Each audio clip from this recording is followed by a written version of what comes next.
провода, ток по рукам, телефон на все голоса говорит пока. Пора.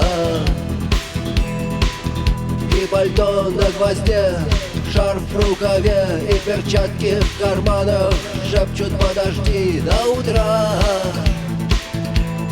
до утра.